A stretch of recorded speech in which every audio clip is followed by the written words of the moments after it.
Yo, this is Irv Da Phenom, and I'm connecting the dots with Jegna Club TV. What's happening, good people? I am First Things First. Don't forget the coach. Then comes Mo. And you're here with the Evening Social Podcast Spotlight on JEGNAFEST Worldwide Radio Show. I'm here with Irv Da Phenom. How you doing, brother? What up? What up? How you living? Yeah, good, man. Good to see you. Appreciate you stopping by today. Yeah, thanks for having me. Yeah. So, Irv, we just going to go through and find out what's Irb's vibe, man. That's what today's about. We're going to find out what's your vibe. So let's start off with, where are you from? I'm from Wyandotte County, 24th Street. Okay. Yeah. What school did you attend?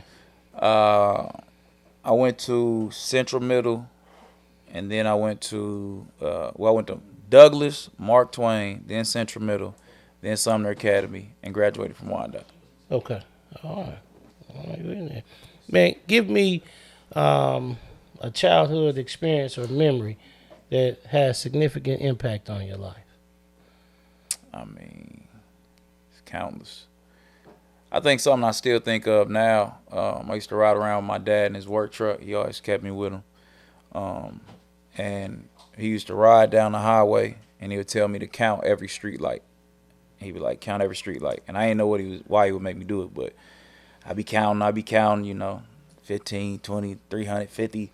You know, you counting all these street lights. Then when we finished our trip, he'd be like, how many did you count? And I tell him the number. And he'll be like, you know that somebody makes the light bulbs that go in each one of those street lights. You want to be the person that make them light bulbs. I said, dang. And that's how entrepreneurship and, you know, like selling things was presented to me as a kid. Okay. Yeah. Nice. Okay, I like that. So you talked a little bit about your family. Let's talk about the dynamics of your family. You have brothers and sisters? Yeah, I'm the oldest of 5. Okay. Mm-hmm. All right. Give me a memory of with your siblings. We was just always running around the house. I'm the oldest, so I was, you know, when my parents wasn't there, I was the enforcer. All right. So it was a lot of like cooking for them and, you know, just keeping them in line. But it was fun. Okay. Yeah. So were there any family members that influenced your musical journey? I come from a musical family for real. Like my mom always sang in the choir at church.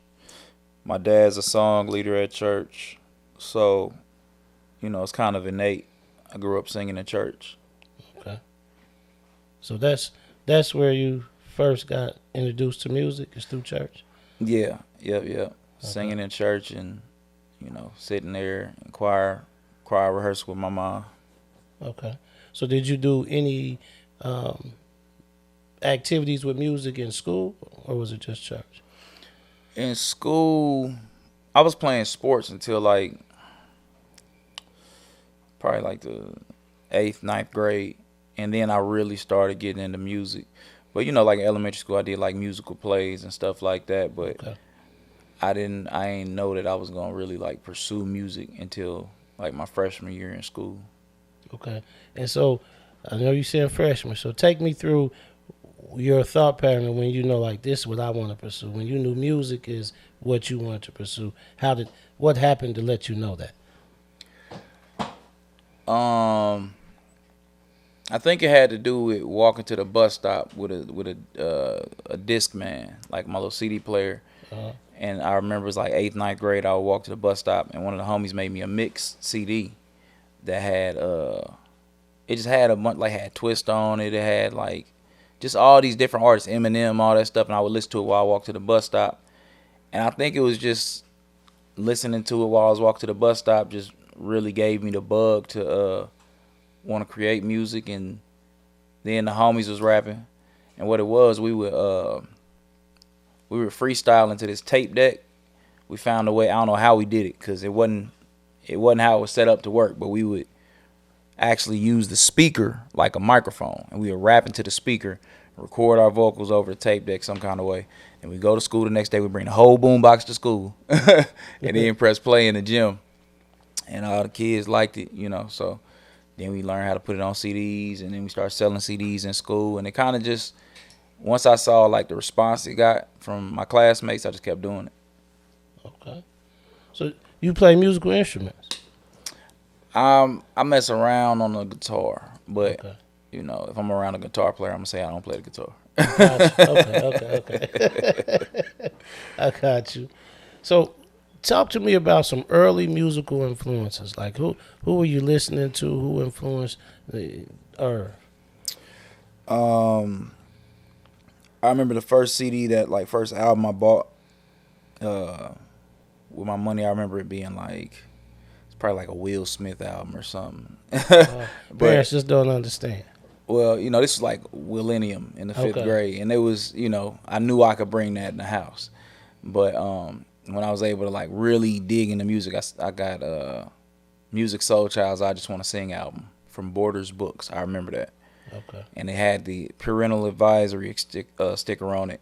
You know, it's Music Soul Child. He didn't really say nothing crazy, but Yeah. I had to beg my mom to let me get it. You know what I mean? Yeah. I think he might said he says like a PG-13 cuss word on there. Right. But yeah, I got it, and after that, you know, I just fell in love with it because I listened to it over and over and over again and sang along with it until I could sing all the songs and hit all the notes he could hit. Okay. So, can you describe or recall the first time that you performed in front of an audience? Yeah, the fifth grade. Okay. It was in the fifth grade. It was a school play. Okay. Yeah, and all I remember is I remember this line where I was like Kimbo, and I was calling somebody. Dude name was Kimball, and I remember yelling that on stage. But yeah, that's my first memory. Okay. So, how did your friends and family react to your decision to pursue music? I don't think I'm real quiet. Like the way my dad is, he's very you know, like when I told him I like baseball, I had to swing a bat 1,000 times a day. I told him I like basketball, I had to shoot 1,000 jumpers a day. So, you know, I was like, I ain't gonna tell him I like rapping. Cause I ain't like basketball or baseball no more. Cause you know, I was like, I'm gonna keep this one to myself. So I kind of just kept it low, you know what I'm saying, and then perfected it at my own pace. And yeah, you know, like I don't think my parents really knew how serious I was about music until they started like hearing from other people, or like somebody would come to them and be like, hey, you know, he's got a CD out and it's really good. And then my mom really was super supportive because she took me to try out for American Idol. Okay. And you know, she was on board. My dad too. Okay. Yeah. So take me through that experience, the American Idol experience. Oh man, this was early on in American Idol. Like I don't know, it probably had like 5-6 seasons out, and I was in like the 10th grade. And yeah, like my mom was like, yeah, we going to Chicago.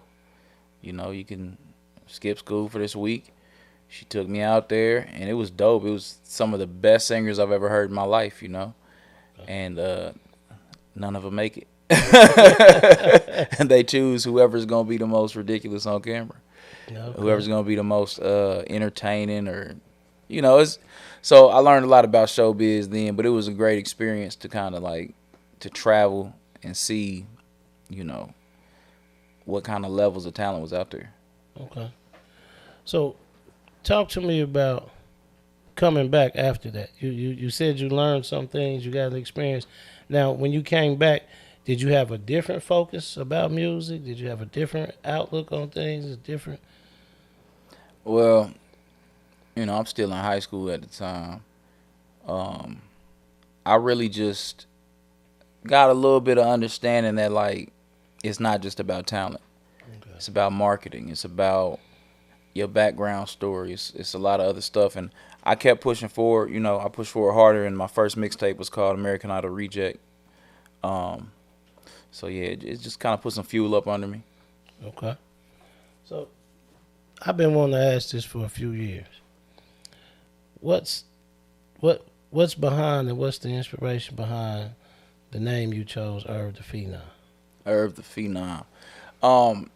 When I was first getting started, it was like T-Pain was just starting to heat up. You know what I mean?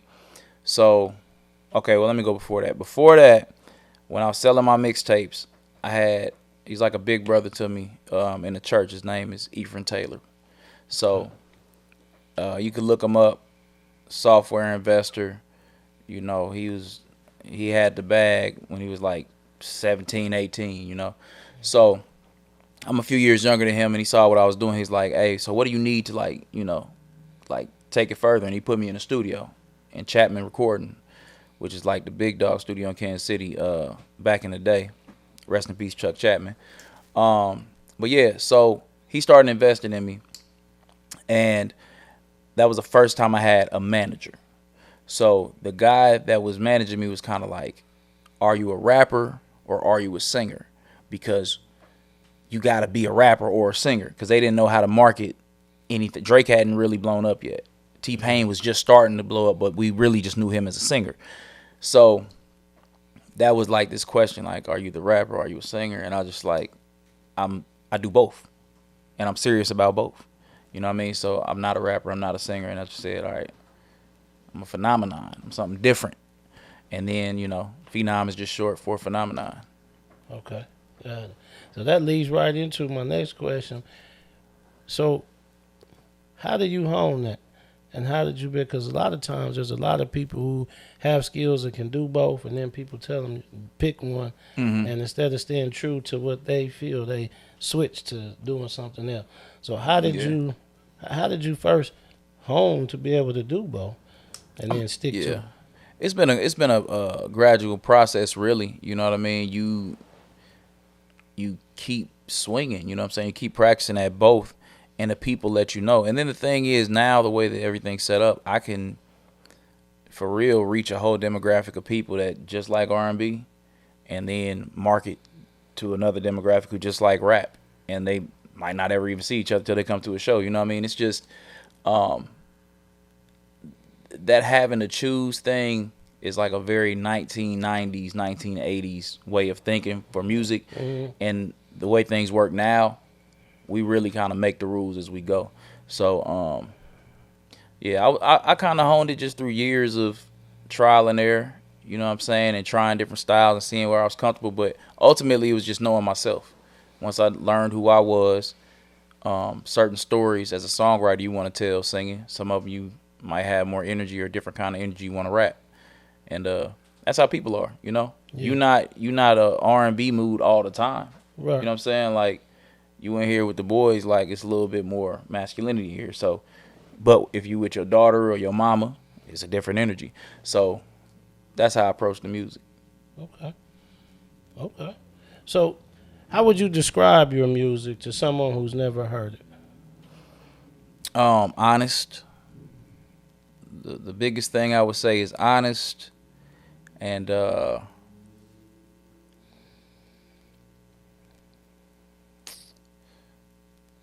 intentional. It's very honest, it's very intentional, and I strive for mastery anytime I get in that studio. I'm wanting to bring you into the world that I'm creating for you. And I appreciate you trusting me enough to listen. And if you trust me enough to listen, I'm going to take you on a ride. Okay. Now, I first heard your music before. I think the very first song I heard, it was on a Tech N9ne song. I think I heard you on the first time. But when I really started, just being 100, when I really started listening to your music, is a friend of mine, JB, Julius Browning. Oh, yeah. Shout out JB. Sent me a song. And he's like, man, you got to hear this song. We had a conversation about certain stuff. And he sent me the song, and it was Everybody Can't Go. And, man, I probably played that song on repeat 100 times before I went and I started listening to, because the message really hit me. So I'm asking you, and then I start paying attention. You got a lot of messages different, and you talk from love to a whole bunch of other things you talk about.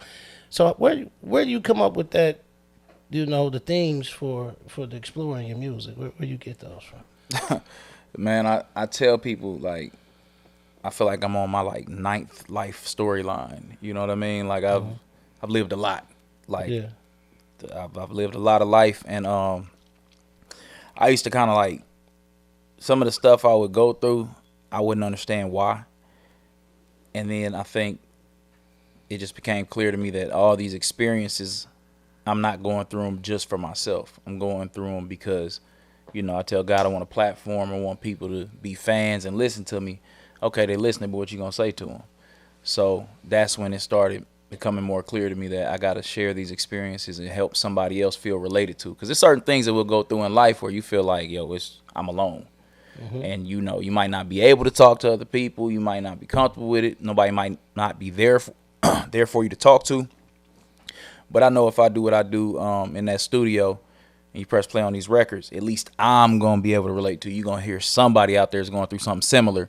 And then, you know, it's not just, you know, if it's ugly, but you're going to listen and see, oh, okay, he was in a bad situation, but he turned that around. Or you're going to see the good, bad, and ugly to know that if you just keep pushing, you're going to be all right. Gotcha. Yeah. Okay.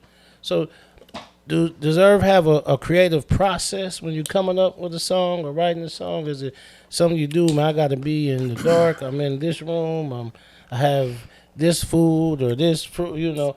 Is there a certain process for you? You know, for me, when Hustle and Flow came out back in the day, the rapper, what's his name?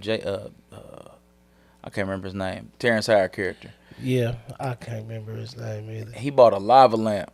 And I remember seeing that like, bro, that's what I need, a lava lamp. So I went out and bought a lava lamp. So now I go down to my studio, turn my lava lamp on, and then I just go. I think if there's any process I really have, it's I always tell producers, don't play no beats for me if we can't record right away. Because that first take is really important. So I don't really write to anything. But as soon as that beat play, I want a track already running. Because whatever I put on that first take is normally what stays on the record. And then I just kind of like, you know, if I was a sculptor, you get a block of clay or a block of stone and you chisel away and then perfect it. But you start with a block, and that first take is like the block. Okay. All right. So talk to me about some of your collaborations. So you've done a lot of collaborations. Talk to me. Give me a few that you may just think is some of the most notable. Man, I mean, I worked with a lot of people. Like I worked with Messy Marv, which, you know, growing up listening to a lot of bass stuff, that was tight. I got records with Glass Malone, Royce Da Phenom, Tech N9ne, Brother Lynch, Dizzy Wright. I worked with a lot of the like independent underground like rap legends, people that I grew up listening to. I've gotten to work with them, and then I've also worked with like, you know, a rock singer that's signed to Wiz Khalifa. Like, so I do all genres. Okay.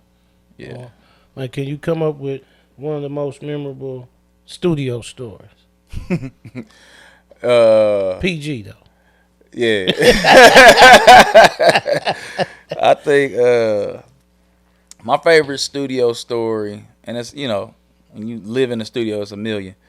I think my favorite would be I was in the studio recording for Bad Season with DJ Who Kid, Double XL, and it was a tech project. So I'm in there recording my verse, and I hear a voice come through. I'm in the studio, and you know, you can see the window, but I can't really see who's on the other side of the window in the listening room. And I hear a voice say, he got a mean mouthpiece on him. Who's that? And I'm like, bruh, is E40 in the listening room, bro? And I look, and it's E40. And E40 was sitting there listening to me record my verse, and he was like, oh, he nice. He was that. So I was like, that first off, probably one of my favorite compliments ever. And yeah, you just never forget that. You know, like, yeah, it was crazy. I could imagine that. Yeah. Okay.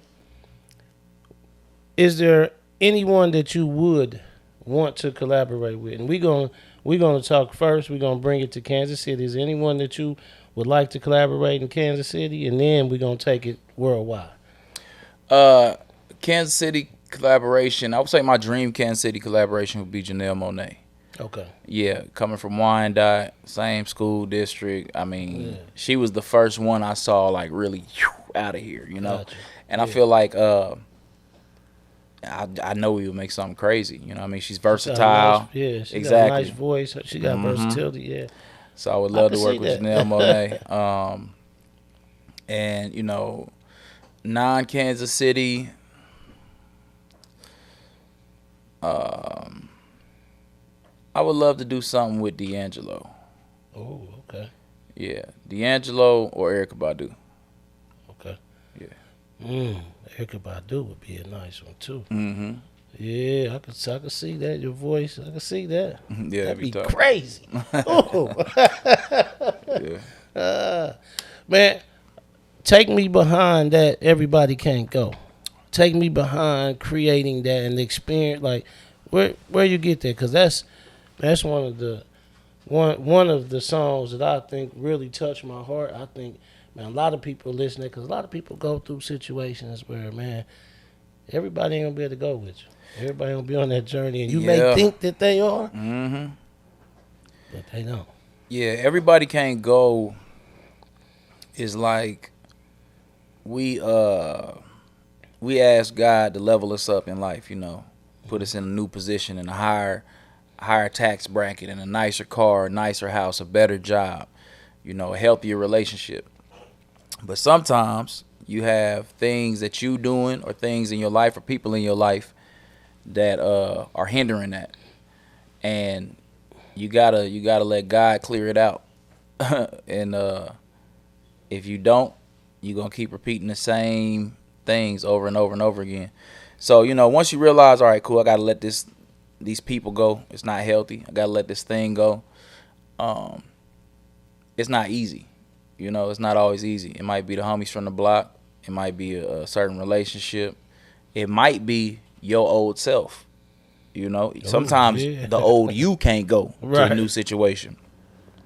So, you know, it's kind of just like speaking on that process of elevation. They say separation comes before elevation. So, you know, it's just the growing pains. They call it growing pains. Yeah. Yeah. Yeah, I like that. And you right. I ain't even think about it. Sometimes you can't take your old self. You right. I don't know. Yeah. Yeah. Man, what are some challenges that you faced in music? I mean, honestly, I think the biggest challenge I faced in the music industry was believing it was real.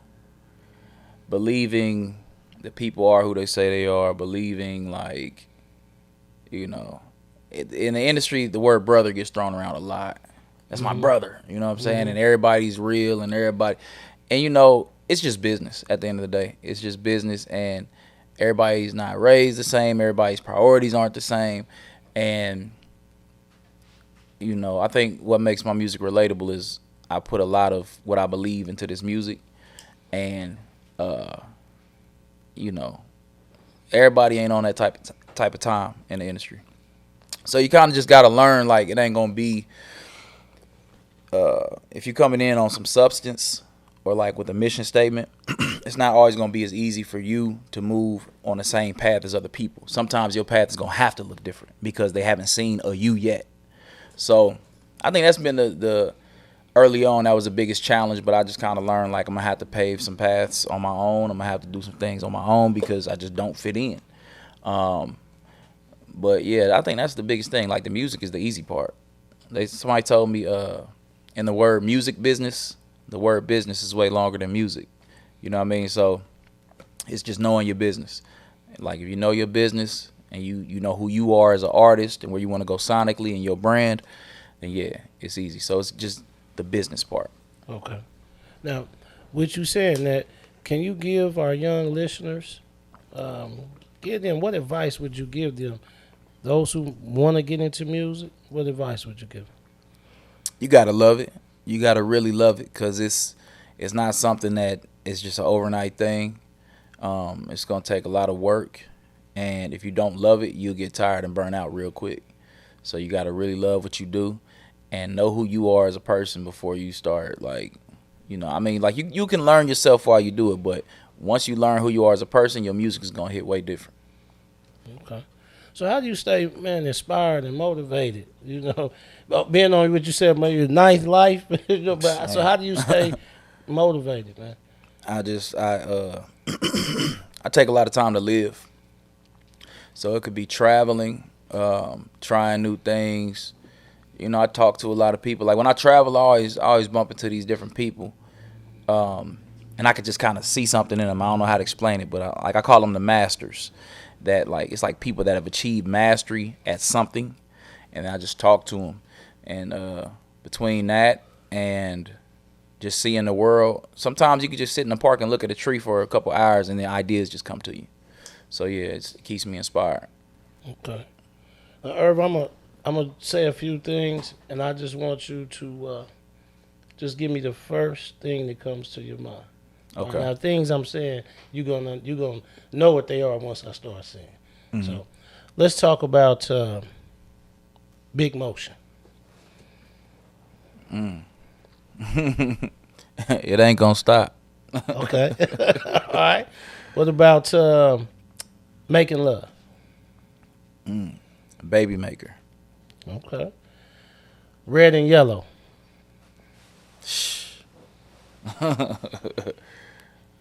God is good.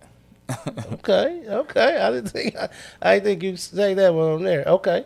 What about Man in the Mirror?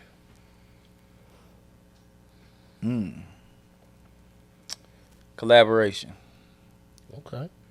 Shotgun Kisses. 420. Okay. Where's my other one here? Soul Ties. Grown.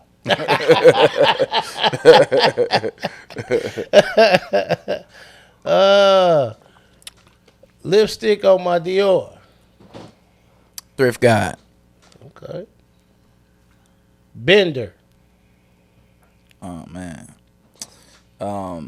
MC. Toyota Mode. Mixtape. All right. Two more. Me on Me. Video coming soon. Ah, okay. And then last one. Hunterish.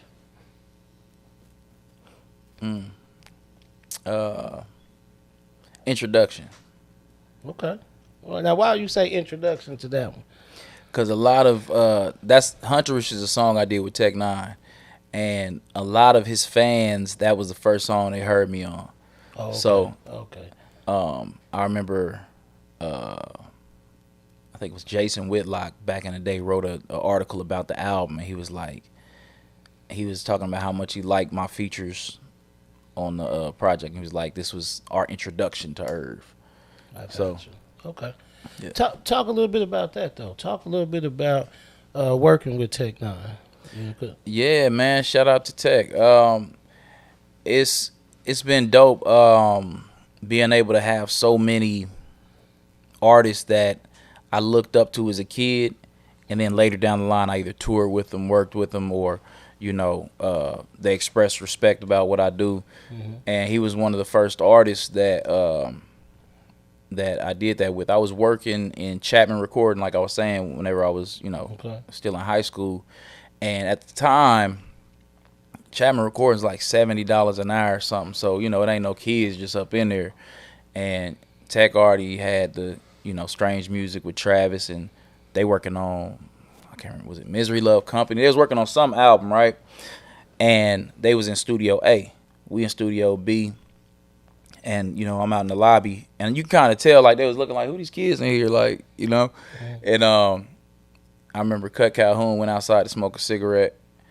And I'm real big on chopping it up with people, introducing myself, networking. So I went and talked to Kutt. He was like, yeah, man, come into our session and, see what we're working on. I come in. No, I told him, hey, come and listen to what we doing. He came in, listening. Oh, these little dudes is hard, right? He's like, come over here. So I go into the session with Tech N9ne. Kutt say, hey, you got to check this dude out. He dope.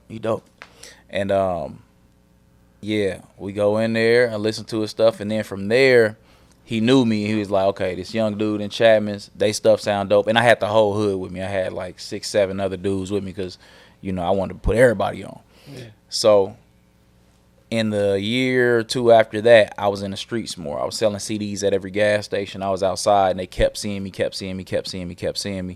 And it just kind of built from there to where it was like, I came to Travis and told him, hey, I want to learn how to run an independent label so I could run my own.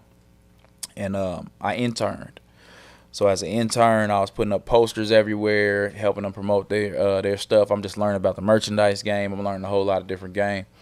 And, you know, I went out. I sold CDs hand to hand. Same way I was doing in Kansas City for myself, I was doing for Strange Music on the road. Once they, you know, they was like, okay, he could be selling our CDs. And then I did that. And while I was out there, one night, Chris Calico, shout out to Chris, he was listening to some of my music, and Tech walked from the back of the bus and heard. He was like, "Who is this?" He was like, "Oh, this is Irv."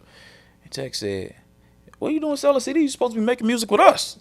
And I was like, "Oh, yeah, okay." So when we got back to Kansas City, I got in the studio and started cooking. And the fans ate it up, and, you know, they started demanding that they sign me and all this stuff. And it just, you know, we just built from there. We got to work on a lot of records, write a lot of records, feature on a lot of records, and perform in a lot of cities with them. Yeah. So that leads me to my next question. Give me one of the most memorable live performance moments that you had. Oh, man. It gets wild on tour.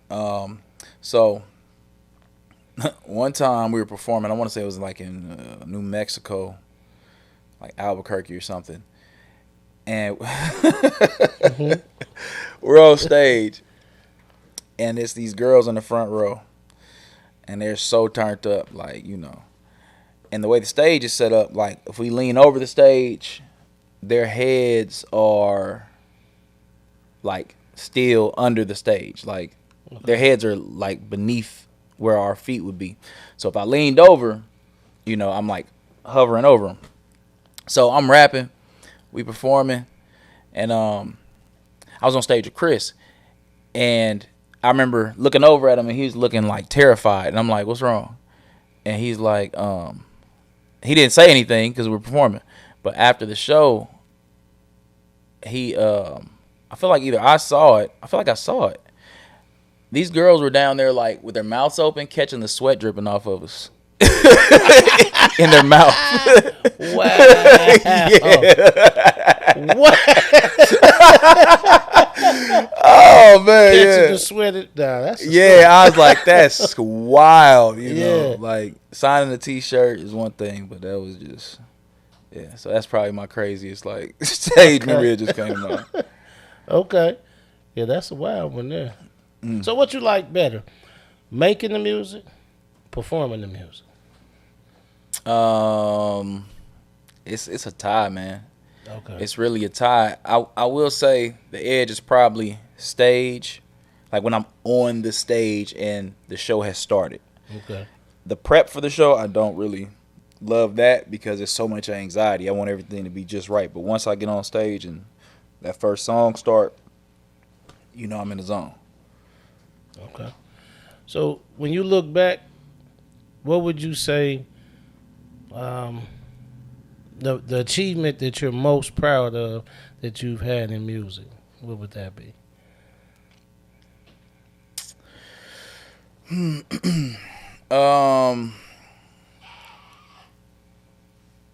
It was I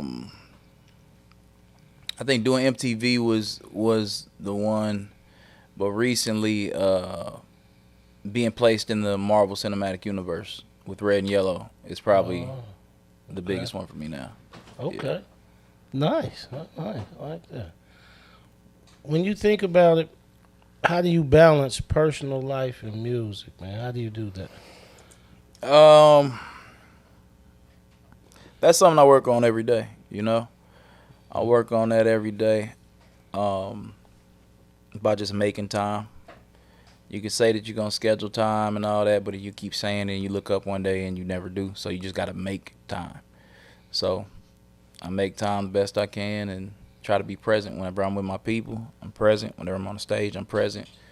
And that's just a balancing act. Gotcha. Okay. Yeah, it comes down to making time.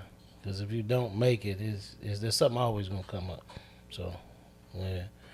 Now, does community or where you from, does that play any role in your music or in your career? Yeah. I've had people tell me I rap about Kansas City too much. You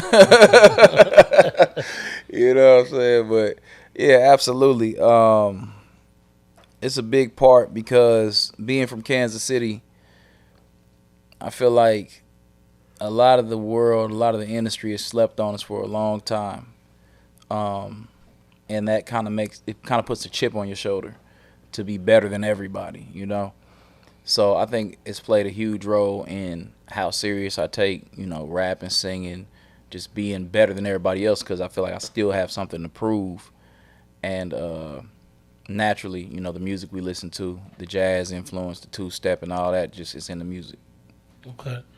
Now, is there a difference in the way you approach making when you're singing a song than when you're rapping a song? Like you're creating a rap song or you're creating a song that you sing. Is there a difference in the approach for you? Yeah, I mean it's just how it comes to me. Okay. It's just how it comes to me. Like I said, on that first play, if it feels melodic, it's gonna come out melodic. If it's it's all melodic kind of. Even whenever I'm rapping, it's still melodic. Yeah. But it's just the feeling, really. Okay. Yeah, but so you don't go in there thinking I'm rapping today, or it's just kind of the feeling you get once you start hearing. Yeah, okay. It's just in real time it happens, and I don't write a song, I don't write rap. It's just if it's like a scratch track for rapping, I might mumble some words.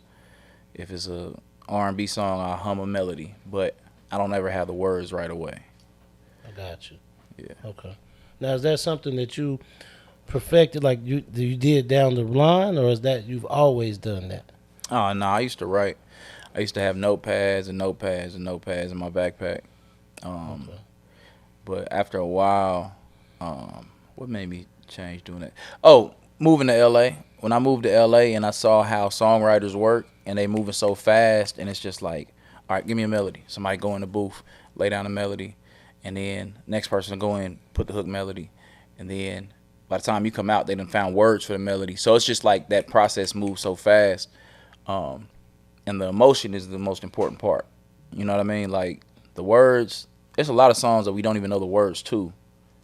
Like nobody could tell me exactly, like Mama Say, Mama Sa, Mumaku Sa. We think, we didn't know what that meant until we saw something on TikTok saying, I'm going to say it one more time, I'm not going to stop. Yeah. But we sitting here singing Mama Say, Mama Sa, Mumaku Sa. That's not even a word. It ain't. But it felt good. You know what I'm saying? Yeah. So melody is everything. Like the energy of it is everything. Then you put the words in. Okay. Oh, I like that. So, man, you just always could sing? And you always rap? Or does that, how did you find out you could sing? It was really just people telling me I could sing. You know what I mean? Like, it was just the girls in school was always asking me to sing to them. Okay. Gotcha. So, gotcha. Like, yeah. Okay. All right. I understand that.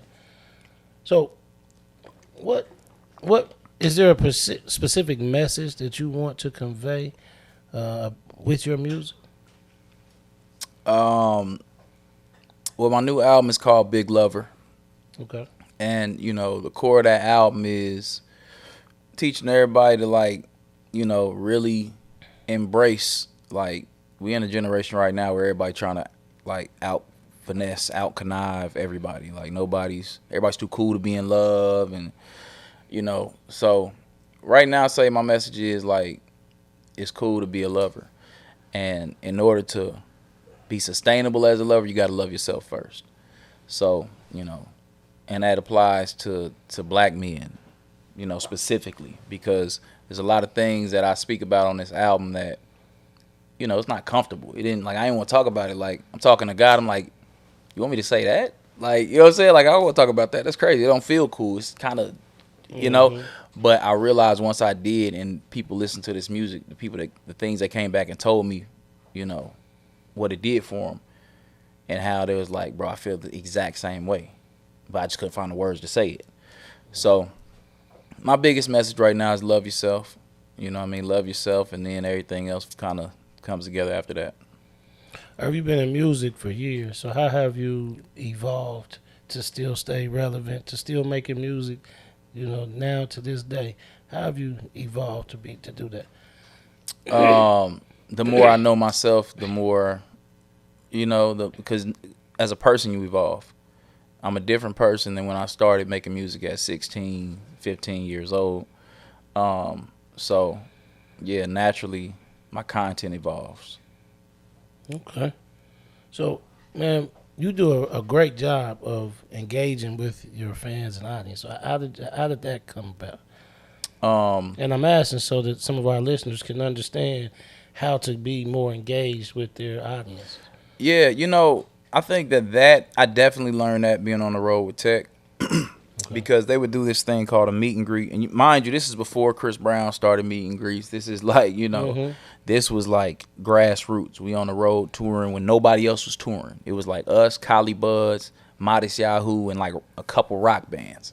So we would do a meet and greet, which would be like an hour before the show. All the fans would come, shake hands, take pictures, sign autographs. And I saw how much of a connection that built when we do that city to city to city. And then after my second, third tour, I'm realizing like I got friends in these cities now. They just came to a meet and greet, but now it's like if I'm in San Diego and I need a ride somewhere, I just hit the homie. If I'm in Louisiana, wherever I go, I got people. So it was kind of a natural thing, you know what I mean? Like I wasn't really thinking about it as a marketing thing or like a thing I'm supposed to do as an artist. You just naturally kind of get cool with these people. And that's always kind of been my energy with my listeners. It's just like, this is the gang, and because I don't have a record deal.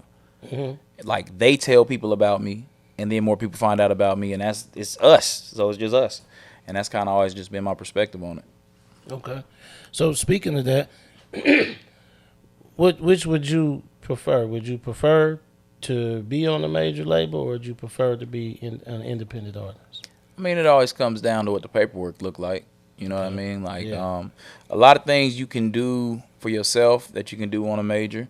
And then there's things that, you got a $10 million budget behind you. That's going to be totally different. So, me personally, I'm not, like, fame has never been a factor for me. It's been more so the reach. Like, I want the art to actually reach more people. So, if I'm able to do that, and it might be low key, but I'm reaching a ton of people, I'm cool with that. Whereas when you sign to a major, a lot of times it's about, being seen everywhere and, celebrity. Okay. So it just depends on the paperwork and how good the deal is. Okay. So with this with the project you have out now, I forgot the name. I just had it. Big Lover? I'm going to go back because I had it in my notes. Yeah, Big Lover. With that project being out, what's next? You got videos or visuals and stuff that you're working on with this? Yeah, the music videos are starting to come out now. Okay. I have some upcoming shows.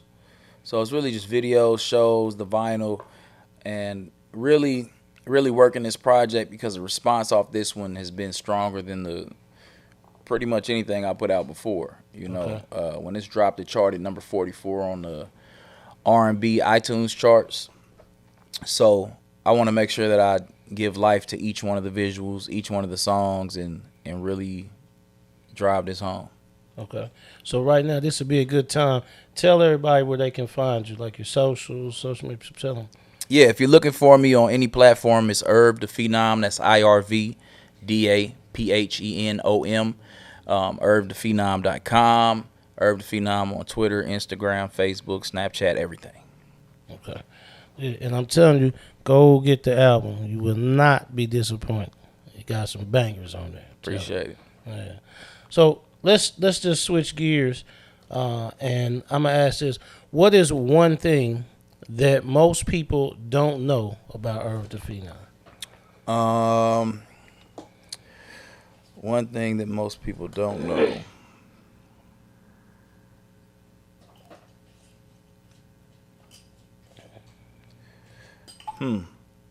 I think I do a pretty good job of letting people know what I want them to know. Okay. And then stuff I don't want them to know, I don't tell them. Okay. Yeah, I don't think people understand how country I am. Okay. I really don't think that because I seen you in your cowboy boots and your hat, man. yeah, but you know, like from farming, hunting, fishing, like you know, my family is from Gainesville, Florida. I grew up here in Kansas, so you know, I'm big in the growing crops, Okay. having ducks, chickens, all that type stuff. Oh, okay. Hmm. Okay. All right. So, do you cook? Oh yeah, I had a catering company. You had a catering company. Before the pandemic, I had a catering company, and one of my first clients was Zoom. And that's crazy because number one, I didn't know the Zoom headquarters were in Overland Park until you know they booked us to do the gig, and then you know even then, Zoom before the pandemic was a different thing than Zoom after the pandemic. Whenever the pandemic happened, like Zoom was all we could use to communicate with each other. Right. So that was one of my lives, like Okay. Yeah. the catering company life. Okay. Yeah. Now, what particular foods? It was like southwestern, like soul food mixed with southwestern food. Okay. So, what would be your go-to dish if you have an? What's your We would go-to do dish? like hatch chili. We would infuse foods with hatch chili from Santa Fe, New Mexico. Okay. Yeah, so I mean, we would do like hors d'oeuvres sometimes. We do like meatloafs with hatch chili in it, and yeah, every day was something fun because you have dietary restrictions for Right. people that couldn't eat this or that. So you got to Right. think on your toes and make the dish differently. But yeah, it was dope. Okay. Now, if you at home cooking, what's your go-to meal at home? I go to the backyard, grab some kale out the ground, and make a smoothie. Like right now, I'm kind of detoxing, so I'm eating real clean. But if I'm cooking, I like making cobbler. Oh, okay. Hmm. Okay. Oh, kale, man. I'm working on trying to adjust my palate to accept that. That's it. That's a rough one. That's a rough. Yeah. So, you got any future goals, personally or professionally, that you share with us? What I'm working on now is landing more voiceover work and soundtrack work. So, what I would like to do is voice like a Disney character. Okay. I like to voice a Disney character and do more like soundtrack work for stuff like that. Oh man, nice. Okay. Yeah. So, have you done some voiceover work before? Yeah, I work with Welch's for their 2023-2024 ad campaign. I'm the voice on that campaign, and I've done commercials over the years, like for local businesses. But you know, it's starting to pick up more, so I just want to keep doing it. So for our young listeners, because we teach certain things with TV and radio broadcast, and voiceover is one thing that we work on. Yeah. So could you give our young listeners a tip about working on voiceovers? I think something good to do if you want to move into voiceovers is read a lot. Read a lot. Study Latin, so that words, inflection on words, you kind of know the roots of words. I think that's really good. And practice speaking. Get comfortable speaking in public. Okay. Appreciate that. Now, how do you see the music industry change? Since you started in it to now, what's been one of the most significant changes? I started doing music right on the end of CDs. So I watched the CDs go away, iTunes become a thing, and then from iTunes to streaming. So like, I think the most significant thing has been everybody moved away from tangible media. And also the invention of things like TikTok. When TikTok came out, it allowed people to like just blow up like that. So yeah, it'd probably be social media and streaming. Okay. Now, how do you see it changing, say, in the next 5 years? How do you see it change? I feel like we've been in an era of internet so long that now to cut through you have to really present something in real life, a real life experience, a real life person, something genuine. Everything's been so manicured and pretty for the internet that people want to just see something authentic again and real. Okay. Well, I can see. I see things starting to move to that. Mm-hmm. Get in there. But talk to me about just what has kept you. What has kept you in music? 'Cause a lot of times we have a lot of people, they don't spend. You've had a nice career. Mm-hmm. What has helped you stay in music? I love it. Okay. I love the art of going in the studio and recording a song. The music industry, we've had our ins and outs and ups and downs to where I might have taken time, fell back off of being in the mix, but I was still recording the whole time. Okay. And it's just the love of the music, love of performing, love of songwriting. Okay. Now, what's the most ridiculous studio snack that you've ever seen someone eat?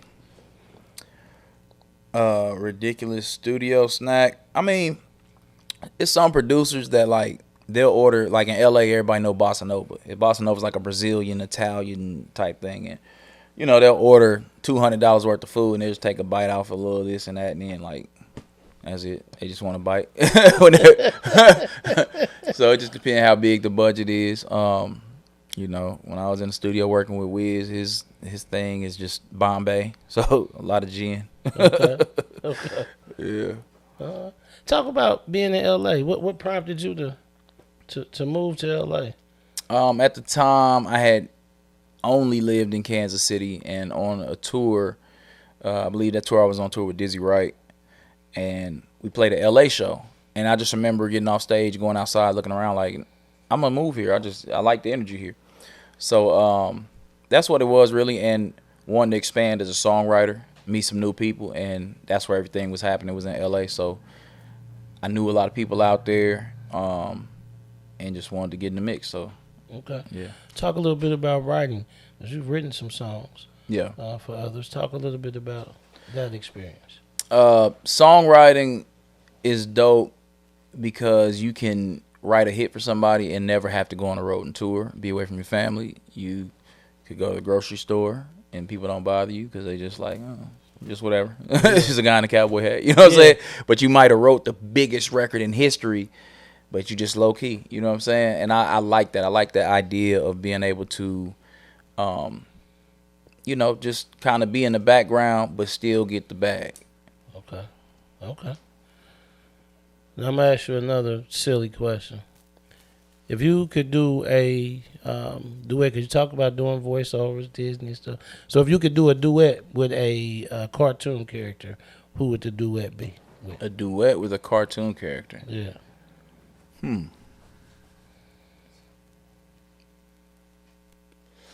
A duet with a cartoon character. I'm gonna say it would be probably Nala from Lion King. Okay. Because that means I'll be working on the Lion King. Okay.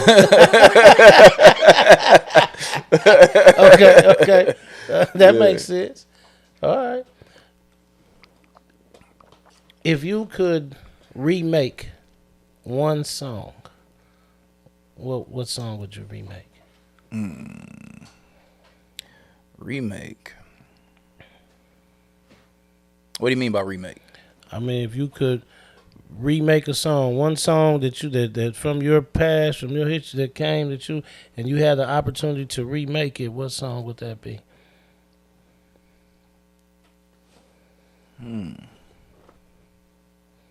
I've never thought of that. Okay. I've never thought of that one. It'd probably be something from like some classic R&B. It might be something by Silk or Okay. just a classic R&B group song. Okay. Yeah. So, Silk, Jodeci, Boys to Men. Mm-hmm. Which do you pick? Which would you say, hey, this is the group that either you like more or influenced you more? It's hard, man. It's hard to answer that question because when I tell you I study R&B, like especially the groups, because with Boys to Men you got a little bit more classic, cleaned up image, and they kind of paved the way for a lot of groups. But then when you get Jodeci, they reinvented R&B groups because they was more edgy. When you do Silk, Silk is a entirely different thing in its own because have you ever heard them live? Yeah. Yeah. Dog, like it's just so. I respect all of them, man. It's hard to pick. I would go with Silk. I'm gonna go with Silk though because vocally they do some things that's like, yeah, you can't find that nowhere else. Okay. I'll take that. So if you listen to a solo artist, who would you choose that would say, hey, this is the solo artist that I think influenced me the most? It's a tie between Marvin Gaye and D'Angelo.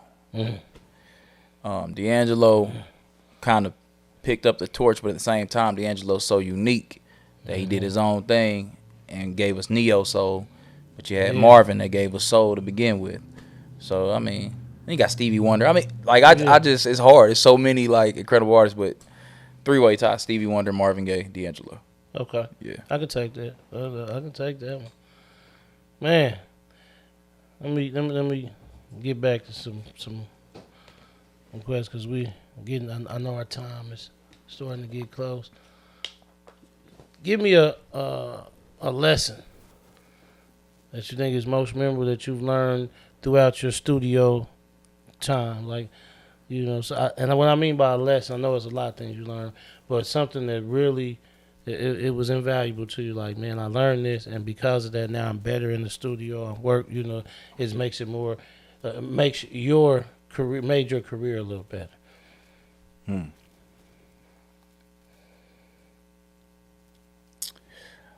I think the biggest lesson overall has been speak to everybody, shake everybody's hand when you walk in the room, because you never know who is going to become who. Okay. You never know who is who. You never know, and not even just from that perspective. Just because, like, you should respect the CEO the same as a janitor. And I say that because there's been certain sessions I've been in, and it'd be a quiet kid in the corner, a little dude that's just the engineer, laid back, and then you fast forward 2-3 years and they the biggest artist out. You're like, oh, I remember dude, you know what I mean? So it happens all the time. That's how I met Kendrick Lamar. Kendrick Lamar was actually J-Rock's hype man. Nobody knew who he was, and I happened to know him because we were posted on the same website. And now he's Kendrick Lamar. Yeah. Okay. Gotcha. What is one thing that you want people to know about Irv Da Phenom?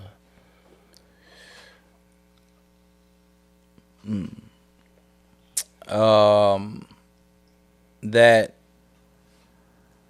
all the wins you see take place in my life are because I started going after what God wants me to do the best I can, And I think that's the biggest message. Like, if you see me up, you see me winning, you see things going good for me, I'm definitely working, but I'm also pursuing a purpose. And that's why things are working for me. Okay. So what impact, if you could write your own legacy out, what impact would you want to leave on the music industry?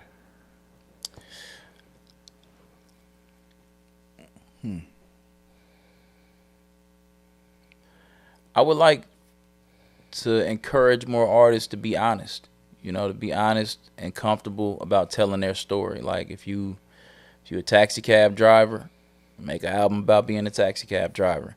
And everybody might not be able to relate, but anybody who's ever worked a job or, it's there's a group for everybody out there. There's going to be people that relate as long as you're being authentic to your experience. I want people to listen to my music and be like, okay, I could tell my story too, and people will relate.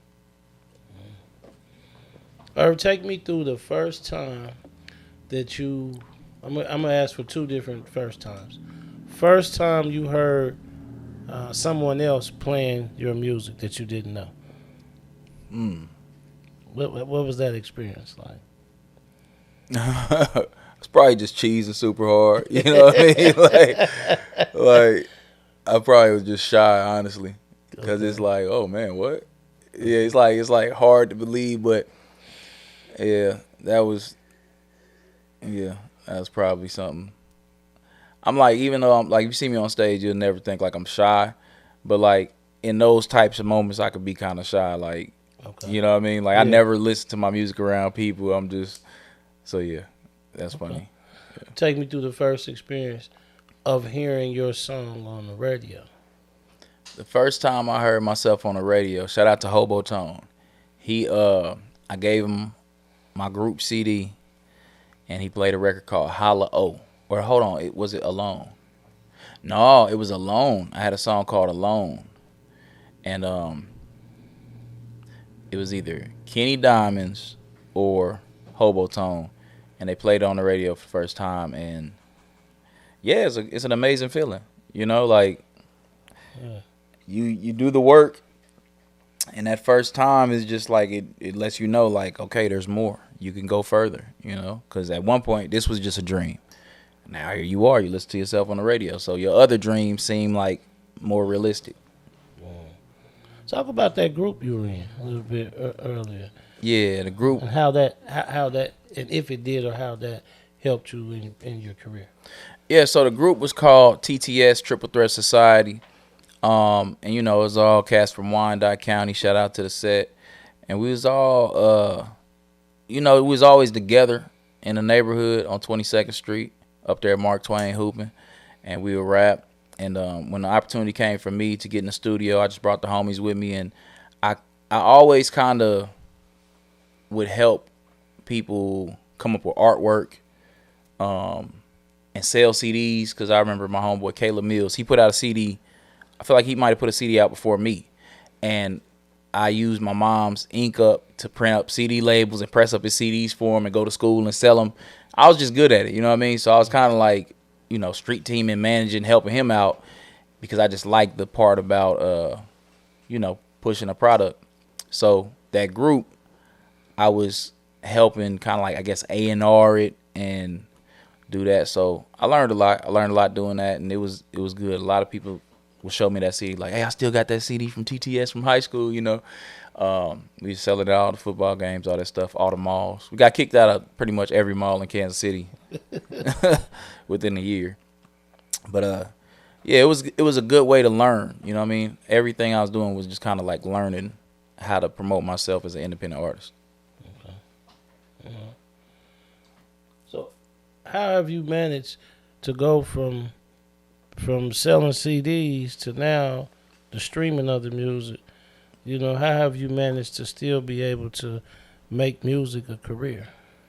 Yeah, so the streaming definitely impacted the financial side, but you have to supplement it with more merchandise. So you come up with T-shirts, you give them the vinyls, you're booking shows. Now, there's other ways to still make some money, you know what I mean? But it's not the same as back whenever, because, you know, they make cars now don't even have a CD player in them. So right.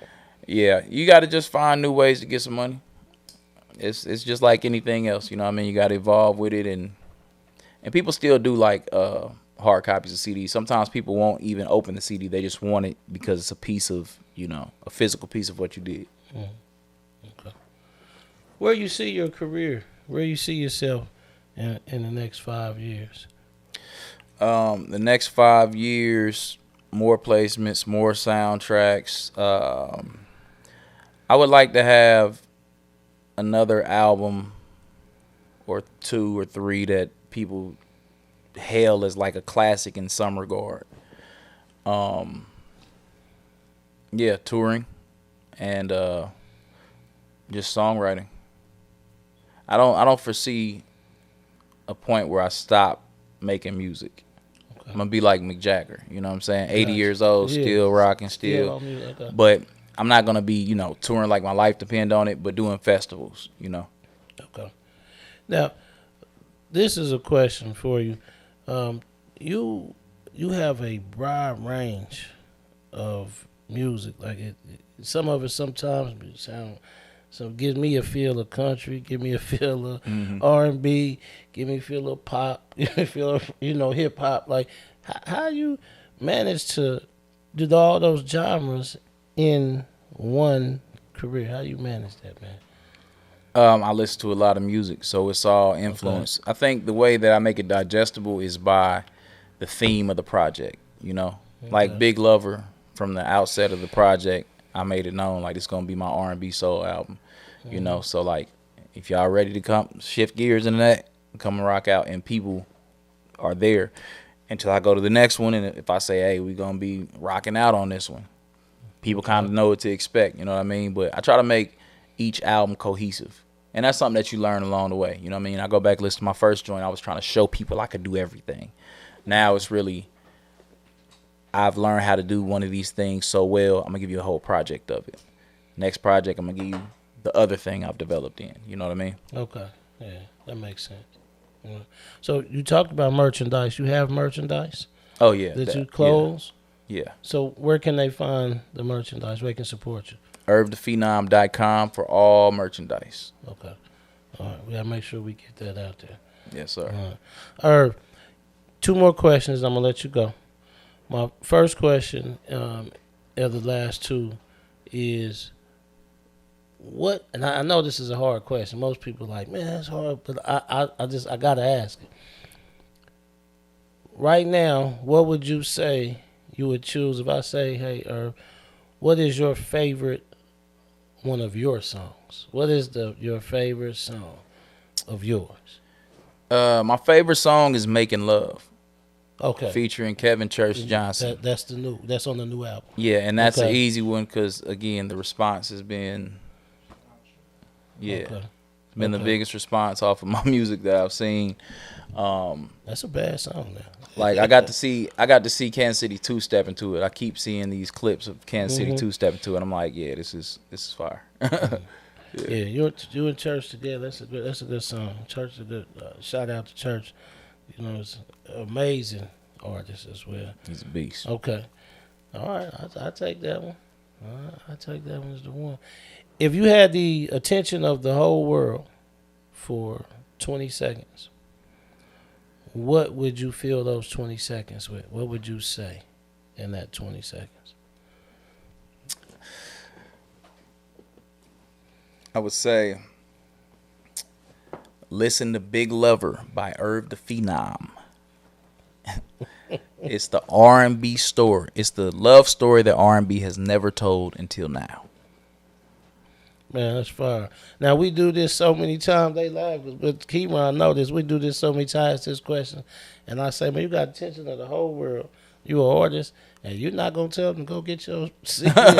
You're going to tell them, man, you got to keep loving, but you ain't going to tell them, come on. You're going to hear all that on the album. Right.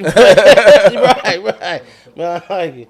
Man, Irv, I appreciate you, man, for coming here, taking time to stop through. For sure. Man, thank you. Yes, sir. Yes, sir. Yes, sir. Hey, you'll be able to catch this song, Big Motion, and Making Love on JEGNAFEST Worldwide Radio Show. This been Coach Mo. I'm here with Irv Da Phenom. All right, and we out.